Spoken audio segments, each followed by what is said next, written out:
Hello, I'm Jerry Fort. Welcome to Jungle Jerry's Treehouse. Got the next book here. This is number 19 of the Magic Treehouse series, Tigers at Twilight by Mary Pope Osborne. That tiger there, he doesn't look like a very nice guy, does he? I was trying to think of the name of the tiger in Jungle Book. I keep wanting to say it starts with an SH, like Shakur or something. I know that's a band.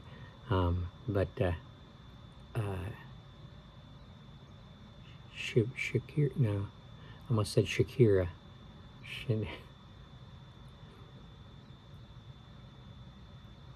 Anyway, somebody's going to know it.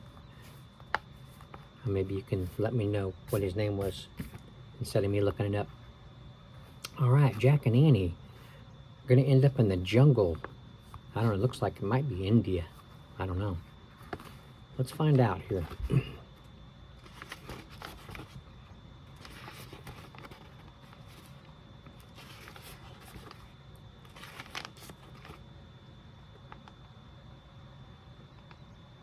What is this here? Tiger, tiger, burning bright in the force of the night, what immortal hand or eye could frame thy fearful symmetry? In what distant deeps or skies burnt the fire of thine eyes? On what wings dare he aspire? What the hand dare seize the fire? From the Tiger by William Blake, 1794. Wow.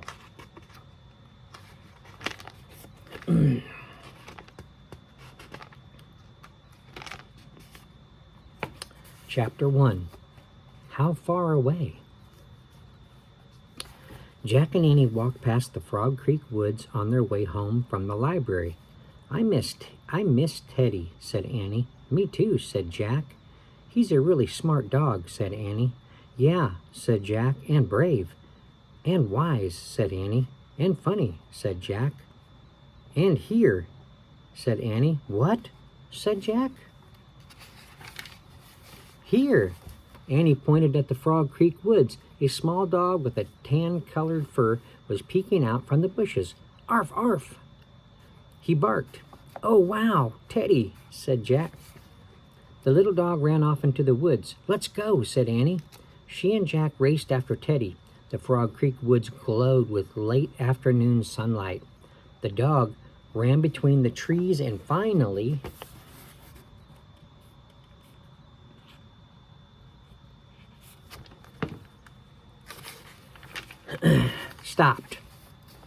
finally stopped at a rope ladder. It hung from the tallest oak tree and led up to the magic treehouse. Teddy waited for Jack and Annie to catch up. He panted and wagged his tail. Hi, you, cried Annie. She picked up the little dog and hugged him. We missed you. Yeah, silly, said Jack. He kissed Teddy. Teddy licked his face. Is it time to get our third gift? Asked Annie. Teddy sneezed as if to say, of course. Annie grabbed the rope ladder and started up. Jack put Teddy inside his backpack and followed. They climbed into the treehouse. There was the note from Morgan Le Fay. It was on the floor just where it had been 2 days ago. Jack let Teddy out of his pack. Annie picked up the note and read, This little dog is under a spell and needs your help. To free him, you must be given 4 special things. A gift from a ship lost at sea, a gift from the prairie blue, a gift from a forest far away, a gift from a kangaroo. Be wise, be brave, be careful. Morgan. Jack touched the first 2 gifts, which they had already gotten, a pocket watch from the Titanic and an eagle's feather from the Lakota Indians of the Great Plains. Now we have to get the gift from a forest far away, said Annie. I wonder how far away, said Jack. I know how to find out, said Annie. Where's our book? She and Jack looked around the treehouse for one of the research books that Morgan always left them. Arf, arf! Teddy pawed a book in the corner. Jack picked it up and read the title, Wildlife of India. I guessed it. Oh man, India? He said. That's very far away. Let's get going, said Annie, so we can free Teddy. Jack pointed at the cover of the book. I wish we could go there, he said. The wind started to blow. The treehouse started to spin. It spun faster and faster. Then everything was still. Absolutely still. But only for a moment. Chapter 2. Ka and Co. That's what it says. Ka and Co. Not Ka, C-A-W, like what a crow does. This is K-A-H and K-O. See here? Chapter 2. The warm air burst with sound. Kako. E. Ak. Ak. That's what it says. Don't ask me. What's going on? Said Jack. He and Annie looked out the window. The sky was lit by an orange glow as the sun went down. The treehouse was in a tree by a stream at the edge of a forest. The wild screeching and cawing came from the forest's tall, leafy trees. Just then, two creatures leaped onto the windowsill. Ah! Jack and Annie yelled, jumping back. Annie burst out laughing. Arf, arf, Teddy barked. The two small monkeys peered at them. Their dark faces were framed with light gray fur. They looked as if they were wearing tiny parkas. Hi, said Annie. I'm Annie. He's Jack, and he's Teddy. What are your names? Kako, Kako, the monkeys chattered. Cool, said Annie. She turned to Jack. Her name is Ka. His name is Ko. Oh, brother, said Jack.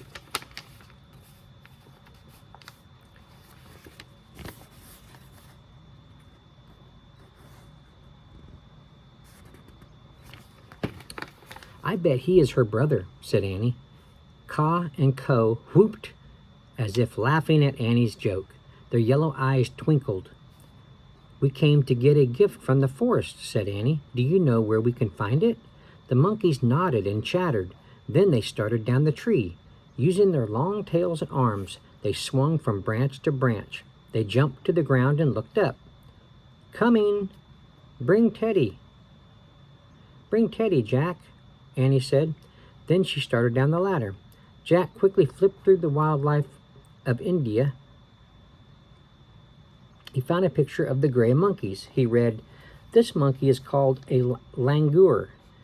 Say langur. The word langur means having a long tail. Jack pulled his notebook and pencil out of his backpack. He wrote, langur means long tail. Annie's laughter came from below. It blended with the sounds of the forest. Arf, arf, barked Teddy. Okay, said Jack. He put the book, his notebook, and Teddy into his pack. Then he hurried down the ladder. Annie was playing with the langurs on the stream bank. Jack put Teddy on the ground. Ka bounded over to Jack and grabbed his hand. The langur's paw felt like a tiny human hand. Ka pulled Jack toward the forest. Ko pulled Annie and Teddy and scampered after them. Ko pulled Annie and Teddy scampered after them. The langurs climbed the huge leafy trees. Then they began swinging from branch to branch, like kids on a jungle gym. Annie dashed beneath the swinging monkeys. Teddy ran after her. Wait, Jack called, hurrying after them. Annie, slow down. We don't know anything about this place. The langurs slowed down as if they understood Jack's words. Jack caught up with Annie. They walked on through the forest. This is so amazing, said Annie. Jack agreed. The sunset gave the trees a fiery glow. The hot air smelled sweet.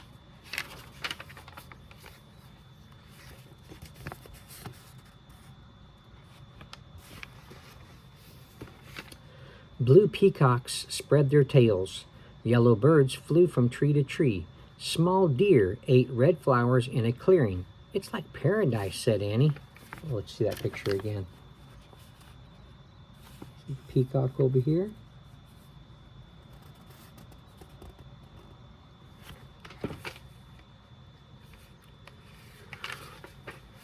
Yeah, but don't forget the title of our book, Wildlife of India, said Jack.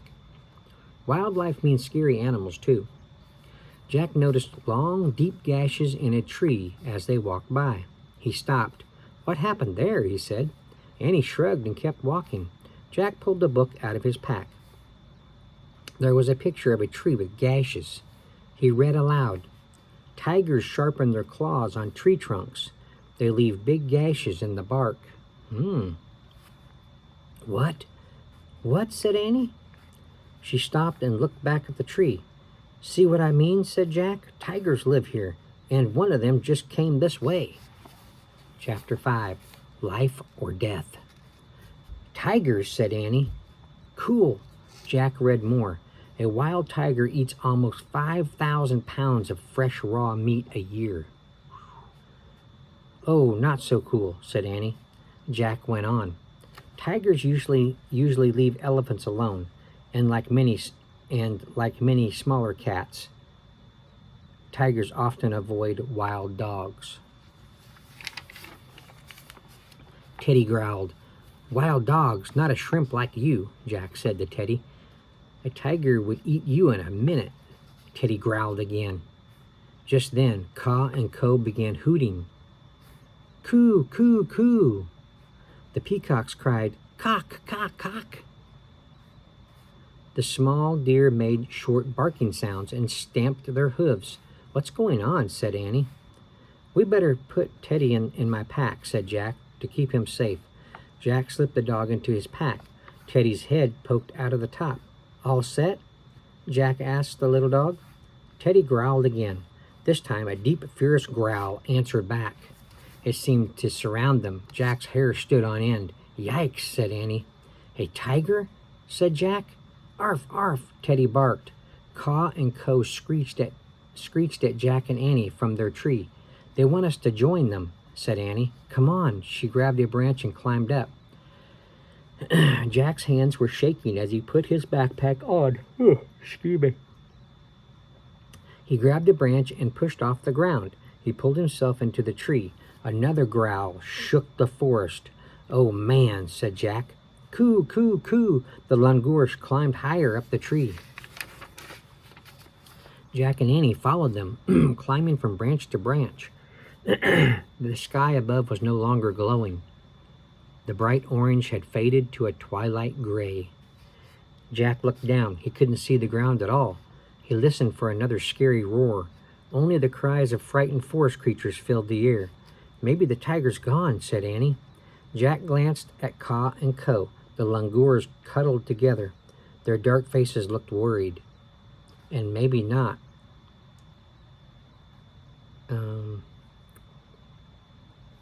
This is an answer to what Annie said. Maybe the tiger is gone. And maybe not, said Jack. How can we get through the forest without running into him, said Annie. That's a problem, said Jack. And it's getting dark. Soon we won't be able to see anything. Caw and Co hooted again. They pointed down the tree trunk. Arf, arf. Teddy barked from Jack's pack. Do they see the tiger? Jack asked, his heart thumping again. He couldn't see anything but leaves and branches. Then, far below, he saw the tree trunk move. A snake, said Annie. The snake was slithering around the trunk. It had black and tan markings. The snake's body was as thick as the tree trunk. A python, breathed Jack. The python kept curling up the tree trunk. Excuse me. Is it poisonous? Asked Annie. Jack pulled out their book. By the last light of the day, he found a picture of a python. He read aloud, The python is not a poisonous snake. Whew, said Annie. Not so fast, said Jack. He read more. To kill its prey, the python squeezes it to death, then swallows it whole. A python could swallow an animal the size of a full-grown deer. Oh, yuck, said Annie. This is more than just yuck, Annie said. This is more than just yuck, Annie, said Jack. This is life or death. Caw and Co chattered at Jack and Annie. Not now, said Jack. We have to think. The langurs grabbed thick vines. They leaned back, then they jumped out of the tree. Here he comes. See him climbing up the tree? Those kids are smaller than deers, so it wouldn't be much to eat them.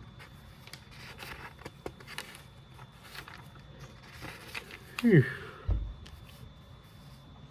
The langurs swung through the air like trapeze artists. They swung over bushes and tall grass and landed in another tree. They screeched at Jack and Annie and waved their arms. I know what they're saying, said Annie. They want us to copy them. Chapter 4, Swing Time. Annie grabbed a vine. Jack looked back at the python. The giant snake was still winding its way up the tree. It had almost reached their branch. Jack took a deep breath. Then he grabbed a vine too. Lean back like Caw and Co did, said Annie. Jack and Annie leaned back. 1, 2, 3, go, said Annie. They swung out of the tree. Jack felt his stomach drop. Air rushed by. Leaves and branches slapped at him. Suddenly the forest shook with a great roar, like a flame. A tiger leaped up from the bushes. His yellow eyes blazed. His teeth shone like daggers. His claws barely missed Jack and Annie. Ah! They yelled. The tiger crashed back down into the bushes. Jack and Annie swung into the langurs tree. Jack threw one leg around the trunk. He let go of his vine and held on tightly to a branch. Oh, man, he said. He was in shock. The langurs patted him as if to make sure he was okay. Wow, that was fun, said Annie, sitting on a big branch. Fun? Are you nuts? Said Jack. The swinging was fun, said Annie. The tiger was scary. Just then the tree began to shake. Branches snapped below. Oh, no, said Jack. Can tigers climb trees? Asked Annie. Probably, said Jack. He hugged the trunk and squeezed his eyes shut. From below came loud sounds of chewing, smacking, and crunching. Teddy growled. Jack groaned. Now the tiger's eating the tree, he said. Annie burst into laughter. Caw and Co whooped as if they were laughing too. Arf, arf, barked Teddy. What? Said Jack, opening his eyes. Look, Annie pointed at the Twilight. A thick gray tube was waving in the air. Another snake? Said Jack, horrified. No, an elephant trunk, said Annie. The trunk wiggled near Jack and Annie, as if it were sniffing them. Then it picked leaves from the tree and disappeared. Let's go see, said Annie.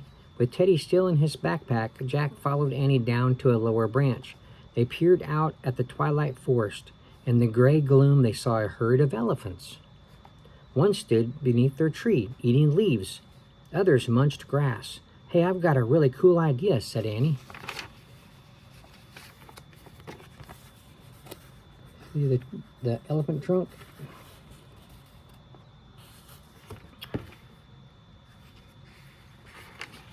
Chapter 5. Night Walk. Uh-oh, said Jack. What is it? I know how to escape the tiger, said Annie. Our book said tigers don't attack elephants, right? Yeah, said Jack. So we should travel through the forest on the back of an elephant, said Annie. Jack nodded slowly. That is a cool idea, he said. But, no buts. I'll get on first, said Annie. She climbed down the tree until she was close to the elephant's back. She carefully lowered herself off a branch. When her feet rested on the elephant's back, she let go of the branch. Then she slowly sat down. The elephant let out a low rumbling sound and shifted her weight. Don't worry, it's just me, Annie said softly. She patted the huge creature's back. Thanks, Saba. Saba, said Jack. That's her name, said Annie. She just told me.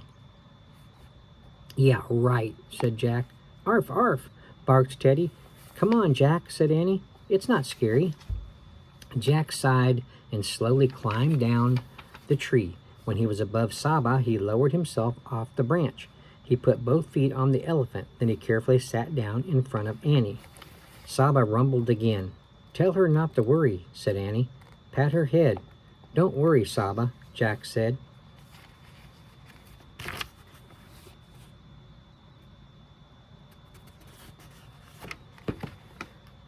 He patted the elephant's head. Her skin was rough and wrinkled. The elephant curled her trunk back and rested it on Jack's head. "Hi," he said in a small voice. Saba flipped her ears. Ka and Ko swung to the ground in front of Saba. They chattered at her. She waved her trunk at them. The langurs began bounding through the forest. Saba followed. The rest of the herd followed in line. Saba walked with calm, rolling motion. Jack felt as if he were riding over ocean waves. A full moon was rising above the trees. "Where are we going?" Jack asked. "Just relax," said Annie. "Ka and Ko know where to go." That rhymes, doesn't it? "Arf, arf," Teddy barked from Jack's backpack. "You relax too," Jack said to the little dog. Fireflies blinked. The moon lit a path between the trees as the elephants marched on. From a distance came a low growl. "Is that the tiger?" Jack wondered. The elephants paid no attention. They kept walking through the warm woods. They marched slowly under hanging vines and through misty clearings. Ka and Ko bounded ahead of them, two moon shadows leading the way. We're going far from the treehouse," said Jack. "Don't worry," Annie said. Suddenly a long roar split the night. Jack yawned. Where was Annie? The other elephants were upstream. They sprayed water on each other with their trunks. Teddy, Ka, and Ko were at the edge of the forest. Teddy sniffed the tall grass. The langurs ate flowers. "Good morning," called Annie. She was sitting on a big black rock downstream. She was barefoot and soaking wet. "Hi," said Jack. "How did you get down?" "Teddy and I slid off Saba into the mud," said Annie. "Try it, but throw down your sneakers and backpack first." Annie went to Saba's side. Her feet were buried in mud up to her ankles. Jack threw his things to Annie. Then he patted Saba's rough, wrinkled skin. "Thanks for the ride," he said softly. The elephant touched him one last time with her trunk. Jack slid down her side, feet first, and fell into the mud. He caught himself with his hands. They sank into the mud, past his wrists. His glasses were spattered too. "Wash off in the stream," Annie said. She put Jack's pack and shoes on the rock, while Jack waded into the cool water. He washed the mud off his hands and feet. He rinsed off his glasses. Then he looked around. Saba had joined the rest of the herd. The elephants looked beautiful in the morning mist. Everything looked beautiful. Yellow and blue water birds spread their wings. Mossy hanging vines swayed in the breeze. Huge white flowers floated on top of the stream. Then Jack saw a strange sight. It looked like a horn and two ears sticking out of the water. One ear flicked away a fly.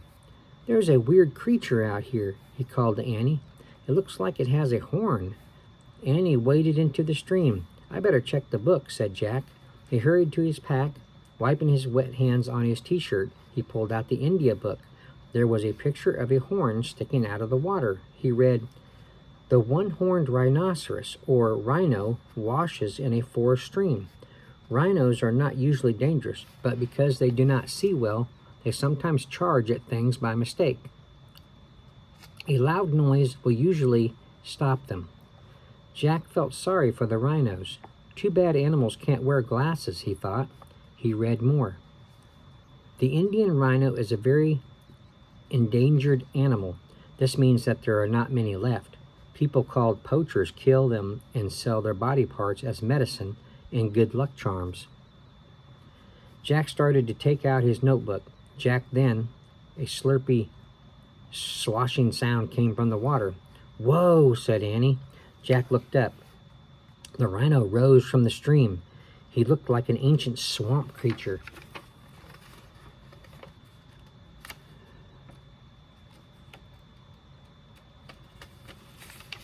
And there he is.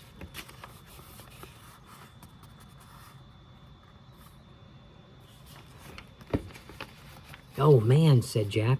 The rhino peered at Annie with his tiny eyes. Then he snorted and lowered his head. His horn pointed right at Annie. "Make a loud noise," Jack yelled. Annie clapped her hands and shouted, "We come in peace." The rhino stopped. He grunted, then he sank back into the water. Annie laughed. "Whew," said Jack. "I better take some notes about that big guy." "Arf, arf," Teddy barked from the edge of the forest. "And I better get Teddy," said Annie. She hurried out of the stream and ran to get the dog. Jack pulled out his notebook and wrote, "One-horned rhino, an endangered animal, needs glasses." "Jack!" shouted Annie. She was racing toward him, with Teddy at her heels. "Come quick." "What's wrong?" he said. "We found something terrible." Annie was close to tears. "Really terrible." We'll stop there. Wow, read most of this book. How'd we read so fast? All right, we'll put a bookmark there. Tune in next time and we'll finish it. Okay. Thanks for watching. Thanks for listening. I appreciate it. And keep an eye out for the next video. See you on the next one. Bye.